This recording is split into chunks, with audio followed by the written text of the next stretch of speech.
পার্সেলগুলো আসছে, খুলে নিয়েছি। এই বছরটাই আমার লাস্ট পার্সেল, যত আসবে সব নেওয়া। দাঁড়াও ভাই দাঁড়াও, দেখি কোন প্রোডাক্ট এটা, ক্যান্সেল কিছু নাকি।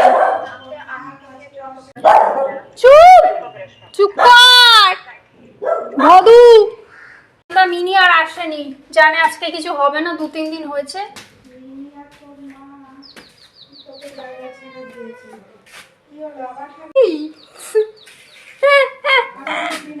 একে দেখো গাইস, ঘুম ভেঙে গেছে, কার সামনে কি বকতে ঘুম ভেঙে যেতে লাফিয়ে চলে এসছে, কুকু করছে আবার। With my art system white swirl and then little bit of with this machine will clear up. I'll switch my camera. I'll be again working on those press-on nails. आप अपने natural nails पे अगर काम कर रहे हो तो make sure you follow your nail. এটা আমার কাজ করা হাফ কাজ। অন্ধকার একটু হাওয়া খেতে এলাম, দেখতে পাচ্ছ পুরোটাই আমার কালার করা, ওই জন্য ওই সাইডটা এখনো হাফ কালারও।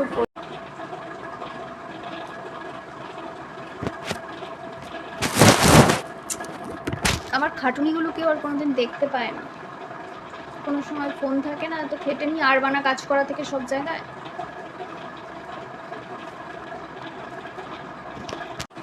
যত রকম ড্রেস দেখবে আমি পরি, সবটা আমার হাতে কেটে কুটে করা, যেহেতু সেলাই মেশিনটা খারাপ হয়ে গেছে। কতবার ঠিক করব, কতবার, একা হাতে পারিও না, কারণ আরেকজনকে ধরতে বা হেল্প করতে লাগে। আর বিদেশ থেকে ঘুরে এসে আবার ঘুরে না, আমার সব সময় কাজের সূত্রই থাকে। যাই হোক, সব সময় বলবো না, মানে যেখানেই আমি যাই কাজ হাতে ছাড়া কোনো জায়গায় যাই না, সেটা বাইরে হোক বা এতে।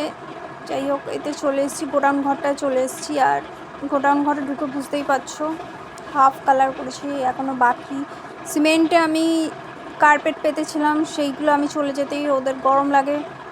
গরম লাগে মানে কি, আমি কেন পেতেছি এটা হয় না যে বড়দের ঘর, নিজেরটা তো করেছি, দাদু ঘরও ঠিক করেছি, সবারটাই করেছি। এইটাও যবে ওরা পারমিশন দেবে করতে পারবো, নাহলে এত টাকা জিনিস লাগিয়েছিলাম 2-3 হাজার টাকার, সবটা আমাকে আবার চেঞ্জ করতে হয়েছে, ফেলে দিতে হয়েছে। এইটাকে যে প্যাটার্নে আমি বানিয়েছি, বানিয়ে বড় বড় জায়গায় প্রোগ্রাম করে চলে এসেছি। পরে আছে অলরেডি, একটা প্যান্ট বানিয়েছি, এটাকে আমি সেম প্যাটার্নে বানাবো।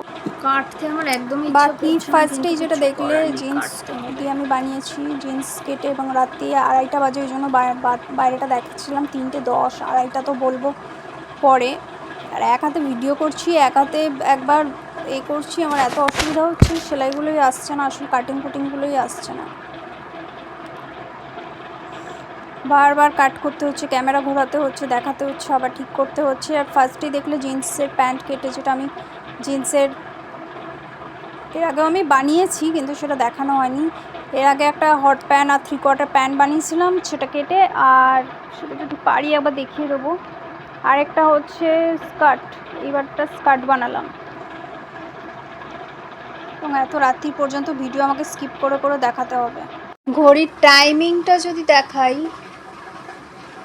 নিজের জিনিস নিজেই এত ভালো বানাচ্ছি আর ছাড়তে ইচ্ছা করছে না। প্যান্টটা নেন, এটা কাঁচি দিয়ে আমি কেটে ফেললাম।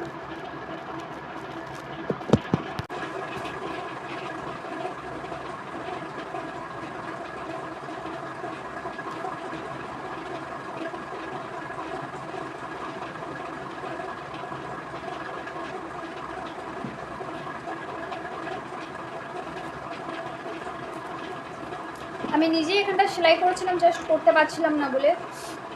এখন এটাকে ভাবছি একটা শেপ দেবো। কাপড়টা এত মোলায়েম, এটা ছাড়তে পারা যায় না। বানিয়েছি এটা, বানিয়েছি স্পিডি মোডে, তোমাদেরকে একটু দেখিয়ে দিলাম। এখানে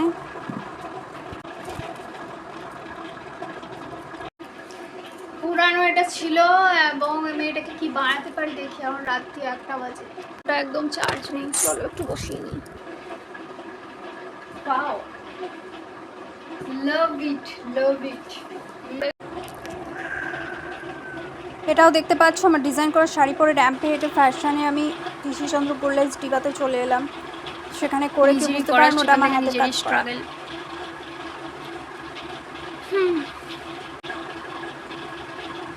ইউটিউবটা আরও আগের থেকে থাকলে হয়তো ভালো হতো, অনেকটা আগে থেকে। প্রচণ্ড বাজে মেশিন, এটা রিভিউ পরে। জামা কাপড় সব জড়ো করা, এটা রিভিউ প্রচণ্ড দেবো টায়ার্ড বলে হয়ে তো গেছি, বোর হয়ে গেছে এবং আমি জামা কাপড় চেঞ্জ করে চলে এসেছি, বোর হয়ে গেছে এবং আমি জামা কাপড় চেঞ্জ করে চলে এসেছি। আর এক একটা হয়তো আমার 10 বছরের 15 বছর পুরানো।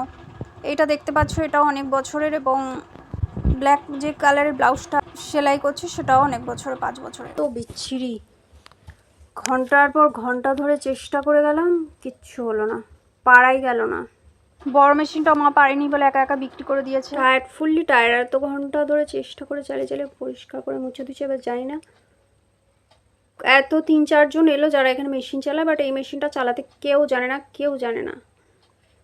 এবার একটা বড় মেশিনের দোকানে নিয়ে যেতে বলেছে, দেখা যাক নিয়ে গিয়ে।